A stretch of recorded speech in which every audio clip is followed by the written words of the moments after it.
Pemeriksaan ponsel disahkan, Peraturan Keamanan Nasional baru menuai kritik. Pada tanggal 26 April, Kementerian Keamanan Negara China mengumumkan peraturan tentang prosedur penegakan hukum administratif keamanan untuk Badan Keamanan Nasional, dan peraturan prosedural penanganan kasus pidana oleh Badan Keamanan Nasional, yang akan berlaku pada tanggal 1 Juli.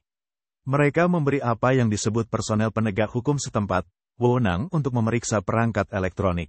Pasal 40 Peraturan tentang Prosedur Penegakan Hukum Administratif Badan Keamanan Nasional menetapkan, bahwa setelah mendapat persetujuan dari pejabat Badan Keamanan Nasional di, atau di atas tingkat kota, sepanjang dengan pemberitahuan inspeksi, pihak berwenang dapat secara sah memeriksa perangkat lunak, perangkat elektronik, dan konten yang terkait dengan individu serta organisasi terkait.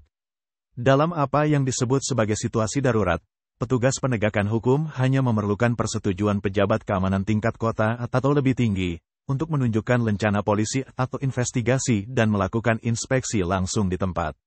Peraturan tidak menjelaskan apa yang dimaksud dengan situasi darurat, yang berarti bahwa pejabat keamanan setempat dapat menggunakan hal ini kapan saja, sebagai dalih untuk memerintahkan polisi keamanan memeriksa telepon pribadi dan komputer, tanpa proses hukum apapun.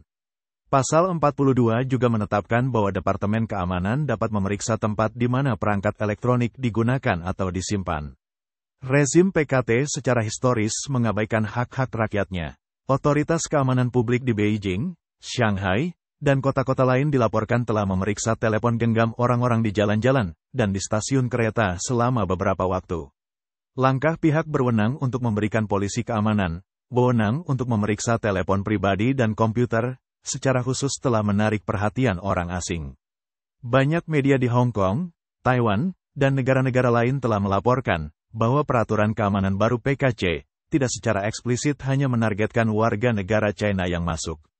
Wisatawan asing bisa juga menghadapi risiko pemeriksaan keamanan ponsel dan komputer mereka.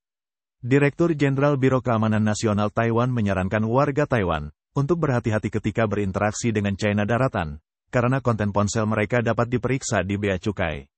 Dia menekankan perlunya kehati-hatian khusus dalam hal ini. Peraturan baru PKC juga dapat berdampak signifikan terhadap pebisnis Taiwan, jurnalis, pebisnis asing, dan aktivis hak asasi manusia.